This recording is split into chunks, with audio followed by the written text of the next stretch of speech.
I proposed actually that the security fence be placed on wheels and constantly be able to be moved consistent with Israeli security needs. The Israeli Supreme Court ruled last year, and Chomsky misstated it, no Israeli justice has ever said, and I challenge you to find a statement that Barak has ever said that Israeli law trumps international law. That is simply not true. What he said is that Israeli law enforces international law, but international law is not determined by a body, the International Court of Justice, which excludes Israelis from serving on it, and which will not allow an Israeli ever to be a member of that court. It would be as if Southern Black in the 1930s accepted as the correct statement of American constitutional law a decision by an all-white court in a case involving a black and a white man. No, Israel accepts international law, enforces international law, and the goal, of course, of my peace proposal is that the security fence will eventually be dismantled when terrorism ends, but before that, it would be on the border, the way the Gaza fence is now on the border, and that water rights would be respected. There would be complete and total freedom of movement within the contiguous West Bank and between the West Bank and Gaza. Even today, Israel has given up control over the Rafah crossing. It now has a video which it can watch to see as Palestinians monitor exit and entry through the Rafah gateway. That's going to be the future. And if there is a will to peace, if there is a desire to make sure that there are two states, not simply one state, a Palestinian state, then all of these issues can be resolved and will be resolved. Israel has shown the will to resolve these issues. Certainly, I support a resolution that gives dignity, gives economic viability, gives political freedom, and freedom of movement to the Palestinian people. And sovereignty over East Jerusalem? And sovereignty over East Jerusalem. Let me quote once again. I purposely quoted Justice Burgenthal because I know of Mr. Dershowitz's opposition to the World Court. I therefore quoted the U.S. Justice, not the World Court, who stated that the segments of the wall being built to protect the settlements are ipso facto in violation of international humanitarian law. That's 80% of the wall. 2 months later, Israel's High Court stated, in contrast, that the separation wall must take into account the need to provide security for Israelis living in the West Bank, including their property rights. That's in direct contradiction to Justice Burgenthal's separate declaration, unanimously by the World Court. That's right. And if you would like his comment about how international law, Israeli law supersedes international law in East Jerusalem because it was annexed to Israel illegally, I'll be happy to provide it to you. Just send me an email. But that's not what you said. Please hold. Let's go to the next. Michael Sevi, I'm a second-year student at the law school. Professor Chomsky, it seems like you've done a lot of remembering and very little imagining. And Alan Dershowitz's ideas, if they seem funny to have a train or, some type of other high-tech connection, at least they're creative and at least they're moving us forward. How do you deal with the issues of refugees? How would you connect Gaza and the West Bank? Or is the only solution in your mind a one-state solution? What would you do about Jerusalem? Well, as you would know if you looked at anything I'd written instead of... If you look at anything that's written, I've been supporting a two-state settlement since the early 1970s, and in print, and perhaps you can show me some of Mr. Dershowitz's material in print supporting it. I haven't found it. But yes, that's my position since the early 70s, all in print. As for connections, the issue, recall, at Camp David and at Taba and today is territorial in the West Bank. Okay, the current proposals are exactly as I described. Go through the sources I mentioned or find any other ones that you think are serious. Those are the major Israeli and Western academic sources and human rights organizations and so on. Yes, they break up the West Bank into 3 Bantustans, as Benvenisti said, with virtually no organic connection to East Jerusalem, which is the center of Palestinian life. That's why the EU and the European Union and Human Rights Watch and others flatly reject them. Now, it is possible, what Israel is in fact doing now is developing a huge infrastructure system in the West Bank with highways for Israelis and paths for Palestinians so that they don't have to interact with one another, which means that this network around the West Bank, which will be annexed to Israel, roughly 40 to 50%, people can travel in it in great comfort from the suburbs around Tel Aviv, including all the water resources, including the most arable land. They can get to Tel Aviv and Jerusalem. The Palestinians will be following paths. Actually, I can read to you, if you like, how Israeli journalists are describing that. And if you'd like to check it out for yourself, I suggest sometime that you take what's officially called the Palestinian Road from Bethlehem to Ramallah, which takes like 10 minutes on the Jewish highway. I've taken it. It's a little winding road. The dirt road goes right next to a wadi. If it's not raining, you're lucky if you don't fall into it. And off in the hill, you can see the paths where people are sort of moving. On the days when the settlers are not traveling, the roads are empty because there's no way to get anywhere. I mean, you go in a broken down taxi cab up to a barrier, and then you transport someone who needs dialysis, say, or a pregnant woman, carry them over a ditch, and you go to another cab and so on. Yeah, that's kind of contiguity. And again, I say the same thing. If that's reasonable, then fine. Let's impose that kind of contiguity on Israel. Okay, hold, please. You have a very brief let me respond. response. First of all, listen to the words. There's an element of racism in one of the phrases we've heard today in describing this as a Jewish highway. 1.2 million Israelis are Arabs. Many of them are Christians. There is no such thing as a Jewish highway in Israel. Can you pause for a second? Yeah. I like that this is racist. He said Jewish highway in a Jewish state. There are Arabs who are not Muslim. Like, we're just going to exclude that, by the way. No, yeah, I remember this from when this was originally on. I remember this specific bit here. It's like, finally, you said Jewish instead of Israeli. See, racism. It's like, oh my God, that's exactly. Also, it's like, okay, the most knee-jerk cosmetic possible.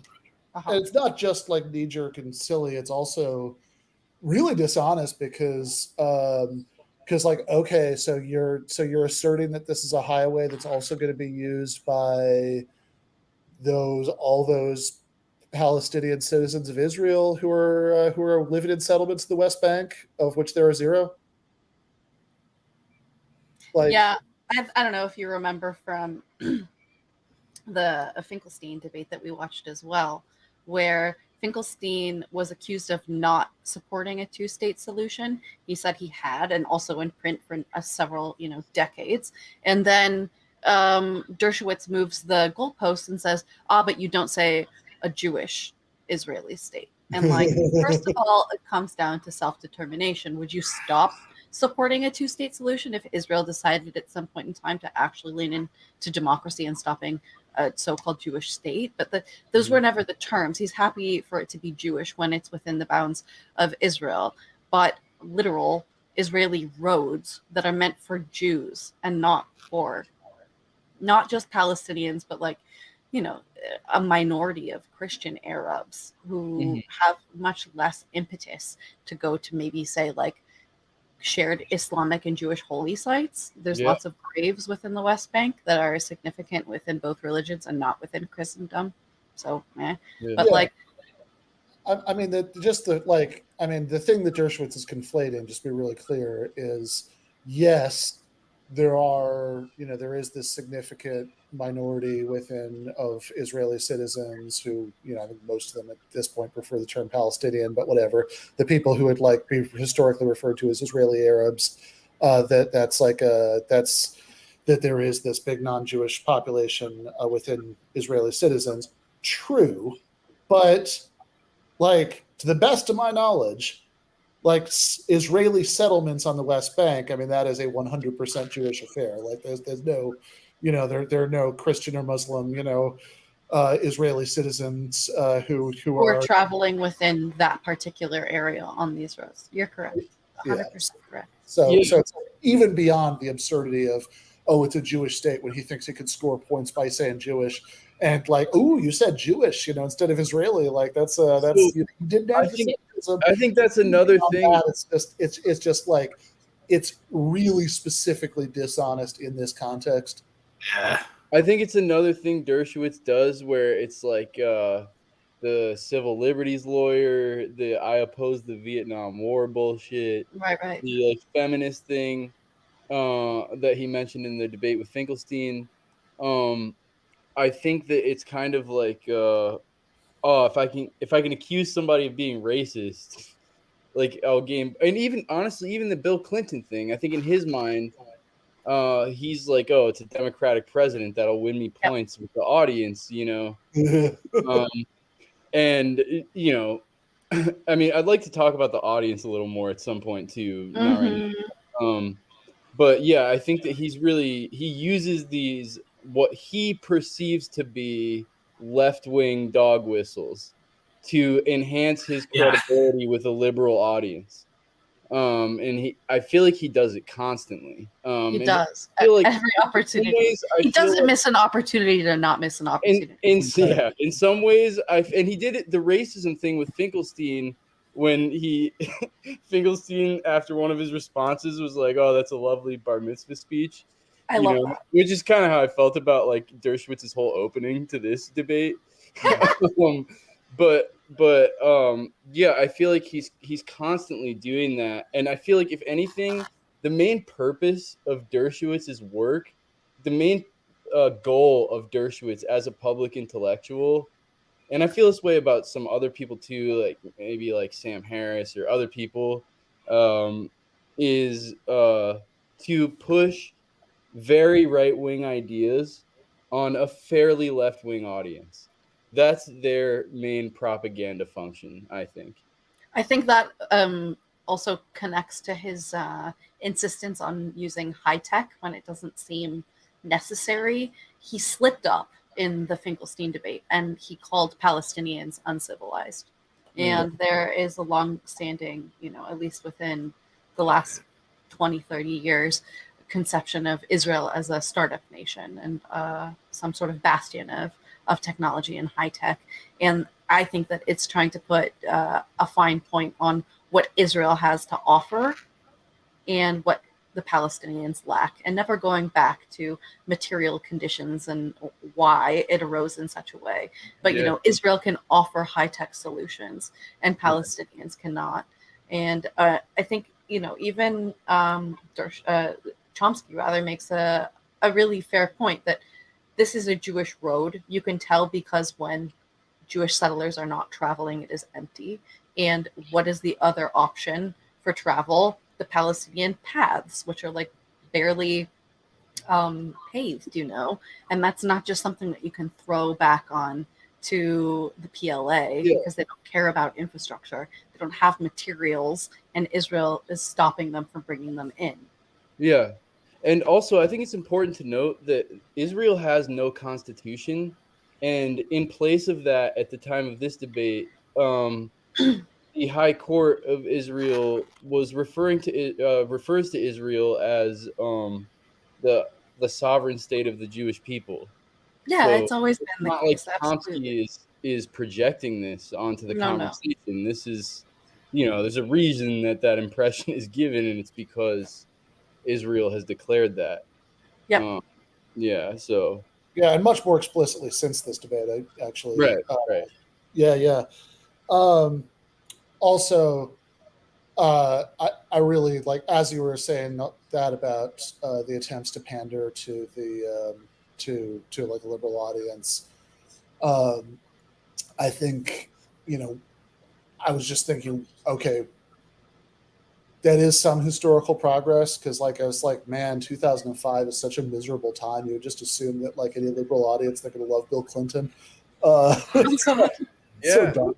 But it's nice that since then that is much less the case. And I would say too that a lot of people who voted for Bill Clinton probably had better intentions than Bill Clinton. They thought he represented something like Obama. Yeah, exactly. Yeah. Yeah, well, and even Obama winning the Democratic nomination, I mean, was like already like the a rebuke of the Clinton legacy to some extent, And yeah, it's happened more since then, which is good. But yes, also I'm glad you brought this up, Matthew. The audience sucks. Like a guy, like I the don't know. guys. Honestly, I kind of disagree. I feel like it's an interesting audience. I would like to get into I mean, there are, like, some of the questions are good, but like that, like the What they shit. applaud sucks a lot of the time. Yeah, the shit that they give like these huge rounds of applause for. I mean, like that's it's like, Yeah. well, you might think it's silly that Alan Dershowitz keeps talking about, about trains that ignore security checkpoints and the High-tech waterways. and the rolling border wall on wheels. But Oh, God.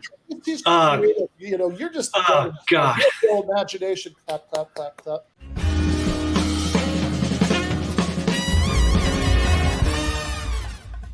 You have been watching free public content from Give Them an Argument. To access every single episode of the show, the main show on Monday nights, all of the streams, all of the debate breakdowns, all of the patron-exclusive postgames on Monday nights, all of the patron-exclusive bonus episodes every week, and much, much more, go to patreon.com/Ben Burgis. I cannot resist ending this with, don't be foolish.